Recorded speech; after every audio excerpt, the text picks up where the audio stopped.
जी हाँ, मैं हूँ अतीक जताना, सीईओ ऑफ एज एसोसिएट। अक्सर हम लोग वीडियोस जो है वो बनाते रहते हैं, जैसे कि मैंने लास्ट वीडियो के अंदर बताया था कि छोटी छोटी इन्वेस्टमेंट आप किस तरीके से कर सकते हैं और किस किस जगह पे आप बैरियर टाउन कराची के अंदर जो है अपनी इन्वेस्टमेंट को मज़ीद अच्छे अंदाज में इन्वेस्ट कर सकते हैं कि आपको मज़ीद अच्छा प्रॉफिट मिले। तो अपार्टमेंट ख़रीदने से पहले काफ़ी लोग जो हैं वो काफ़ी सारी गलतियाँ करते हैं कि लोगों को आइडिया नहीं होता कि हम ये चीज़ ले रहे हैं और हम किस तरीके से अपने पैसे को यूटिलाइज़ कर सकते हैं। सबसे बड़ी मिस्टेक तो ये करते हैं। आगे जो है अगर आपके पास बजट कम है और बजट कम होने के बावजूद जो है आप कहते हैं कि हमारा बजट इतना है, हम इससे आगे तो जा ही नहीं सकते, हम इससे इंक्रीज़ करके जो है अपनी लोकेशन मज़ीद अच्छी ले ही नहीं सकते। तो मेन मिस्टेक ये है कि अगर आपका बजट कम है तो आप चीज़ों को देखते नहीं हो, चीज़ों को सर्च नहीं करते कि अगर आपका बजट भी कम है तो आपको कम से कम ऐसे लोगों के साथ जुड़ना चाहिए जिसमें आपको आगे चल के फ़ायदा हो। अगर आप ये गलती करते रहेंगे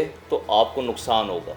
तो ये ऐसी बातें हैं कि जो आपको कोई भी यूट्यूबर या कोई भी ऐसा कोई प्रॉपर्टी डीलर नहीं बताएगा कि अगर आपने कोई चीज़ ख़रीदी है या अगर आपने कोई अपार्टमेंट बुक करवाया है, अपार्टमेंट बुक करवाने से पहले अगर आपने ये इन चीज़ों का ख्याल नहीं रखा तो आपको बहुत बड़े नुकसान का जो है वो सामना करना पड़ेगा। तो आज की इस वीडियो के अंदर हम लोग डिस्कस करेंगे कि अपार्टमेंट ख़रीदने से पहले किन बातों का आपने ख्याल करना है। एक चीज़ तो ये है कि आप सबसे पहले बजट को देखते हैं, ठीक है। बजट जो है वो आपने अपना एक सेट किया हुआ होता है, उससे आप ना बढ़ते हैं ना कम होते हैं कि हमने इसी के अंदर रह के हमने एक चीज़ लेनी है। दूसरी सबसे बड़ी गलती, आप लोकेशंस को नहीं देखते। आपके पास अगर पैसे हैं, आपका बजट सेट हो रहा है, आपने किसी जानने वाले के पास जाते हैं, थोड़ा सा अगर आपको कोई प्रॉफिट नज़र आ रहा है या थोड़ा सा अगर आपको अगर लोकेशन समझ में आ रही है तो आप जो है वो अपार्टमेंट बुक कर लेते हैं, ठीक है, या कोई प्लॉट बुक कर लेते हैं। आपको उसके बाद का आइडिया नहीं है कि हम किस तरीके से लोकेशन अगर देख रहे हैं तो बाकी चीज़ों को हम किस तरीके से देखें। तो इसके अंदर भी सबसे बड़ी मिस्टेक है कि आप अगर कोई चीज़ ले रहे हैं, बजट भी देख रहे हैं, लोकेशन भी देख रहे हैं, बट किन बातों का आप ख्याल नहीं कर रहे। अब मैं आपको बताऊंगा कि आपने किन किन बातों का ख्याल करना है। सबसे पहले तो आपने अगर कोई चीज़ लेनी है, आपका एक बजट सेट हो गया कि मैंने 1 करोड़ या 1 करोड़ 20 लाख के अंदर जो है वो कोई चीज़ इन्वेस्ट करनी है या अपार्टमेंट बुक करना है, तो उसकी डाउन पेमेंट जो है वो 20 लाख रुपए है या 30 लाख रुपए है। आपने वो चीज़ तो बुक कर ली, ठीक है। आपने रैंडम आपके पास मार्केटिंग से चीज़ें हैं या आपके पास पीडीएफ फाइल्स आ गई, आपके पास ब्रोशर आ गया, बट आपने उसके ऊपर स्टडी नहीं की कि हम जो है चीज़ बुक करवा रहे हैं तो उसका एक्चुअल पेमेंट प्लान क्या है, उसके साइजेस क्या हैं, उसकी लोकेशन क्या है, उसको जो बना रहा है उसकी वर्थ क्या है। तो सबसे पहले मेन चीज़ आपने जिस बात का ख्याल करना है कि सबसे पहले कि जिस बिल्डर का वो प्रोजेक्ट है आपने उसके बारे में प्रॉपर इन्फॉर्मेशन लेनी है कि उसके ऑलरेडी प्रोजेक्ट कितने बन चुके हैं या उसकी मार्केट के अंदर एक वर्थ क्या है, ठीक है। तो आपने इस बात को सबसे पहले देखना है कि ज़ाहिर सी बात है जिस बंदे को आप अपने पैसे दे रहे हैं, कि जो आप अपना सरमाया दे रहे हैं, तो वो आपका सरमाया महफूज है कि नहीं है। तो आपने सबसे पहली चीज़ तो आपने ये देखनी है कि आप जिस बंदे को पैसे दे रहे हैं, ठीक है, तो वो आपकी जो कमिटमेंट्स हैं, अगर आपका प्लान 2 साल का है, 3 साल का है या 4 साल का है, ठीक है, तो क्या वो अपने टाइम के ऊपर डिलीवर कर पाएगा या नहीं कर पाएगा। अगर उसने पहले को प्रोजेक्ट अपने टाइम पे डिलीवर किए हैं ये तो नहीं किए, तो आपको आइडिया हो जाता है कि अगर उसके पहले वाले प्रोजेक्ट जो हैं वो डिलीवर हो चुके हैं तो वो किस मेयार के बने हैं, किस जगह पे बने हैं, किस लोकेशंस में हैं। तो आपको आइडिया हो जाता है कि एक बिल्डर अगर कोई चीज़ बना रहा होता है तो उसकी आपको पता चल जाता है कि फैक्ट्स एंड फिगर क्या हैं, कि उस बंदे की वर्थ क्या है मार्केट के अंदर। दूसरी सबसे बड़ी मिस्टेक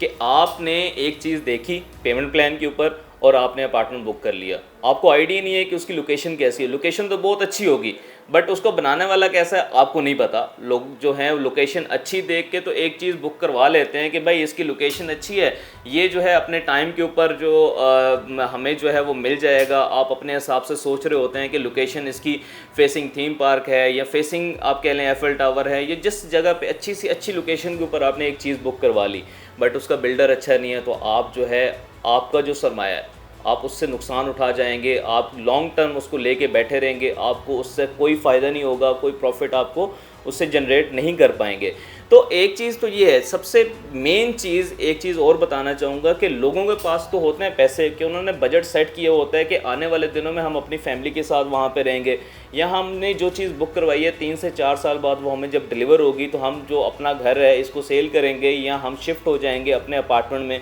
तो ऐसी जो कमिटमेंट्स होती हैं, थोड़ा सा उसके अंदर आप गैप आपने रखना है कि अगर 3 साल का प्रोजेक्ट है तो आप 4 साल का प्लान बनाएं, अगर 2 साल का प्रोजेक्ट है तो आप 3 साल का प्लान बनाएं कि भाई हम चौथे साल जाके या तीसरे साल जाके अपने फैमिली को शिफ्ट करेंगे या उससे रेंट लेंगे या उसको सेल करेंगे। ठीक है, तो अगर आपके पास एक बजट है 1 करोड़ या 2 करोड़ की आपके पास पेमेंट है, या आपके पास 50 लाख की अमाउंट है, उसकी 20 लाख की डाउन पेमेंट है, तो आप 20 लाख की डाउन पेमेंट दें, रिमेनिंग आप अपने पास रखें। आपके पास अगर कोई अच्छी ऑप्शंस आती हैं, छोटी छोटी इन्वेस्टमेंट्स आती हैं, आप उससे करके आप डबल प्रॉफिट जनरेट कर लेंगे। तो ये मेन मिस्टेक जो लोग करते हैं कि पूरी की पूरी पेमेंट उठाई और लोगों को उठा के दे दी, और आपको पता नहीं है कि आपका प्रोजेक्ट कब बनेगा, आपको प्रॉफिट किस हिसाब से मिलेगा, कोई आइडिया नहीं है। क्योंकि हर बंदे का प्लान होता है, हर बंदे का माइंडसेट होता है कि भाई मैं इससे अगर मैंने 50 लाख लगाया तो मुझे 1 करोड़ मिल जाएगा, तो ऐसा बिल्कुल भी नहीं है। ठीक है, उसमें ये होता है कि मार्केट के ऊपर, सोसाइटी के ऊपर ये चीज़ें जो हैं वो बहुत मैटर करती हैं कि आपने सोसाइटी को देखना होता है, आपने बिल्डर को देखना होता है, आपने अपने प्रोजेक्ट को देखना होता है, आपने टाइम को देखना होता है। तो ये छोटी छोटी मिस्टेक्स होती हैं जिन चीज़ों को आपने मद्देनज़र रखना है, उसके मुताबिक आपने कोई चीज़ इन्वेस्ट करनी है। काफ़ी सारी ऐसी ऑप्शंस और भी हैं, आप जो है मेरे डिस्क्रिप्शन लिंक के अंदर आप देख भी सकते हैं कि आप छोटी छोटी इन्वेस्टमेंट किस तरीके से कर सकते हैं। तो ऑलरेडी मैंने लिंक भी वहाँ पे प्रोवाइड किया है, काफ़ी सारे लोगों को उस चीज़ से भी फ़ायदा होगा। अगर तो आप लोग जो है अपनी इन्वेस्टमेंट्स करना चाह रहे हैं या किसी भी जगह पे ऐसी कोई ऑप्शन लेना चाह रहे हैं, तो उसके बारे में सबसे पहले पूरी स्टडी करें, फिर जाके इन्वेस्टमेंट करें। आपको काफ़ी चीज़ें सीखने को भी मिलेंगी और आप अपने जो आपका सरमाया है उसको भी मज़ीद अच्छे तरीके से महफूज भी कर पाएंगे और उससे प्रॉफिट भी जनरेट करेंगे।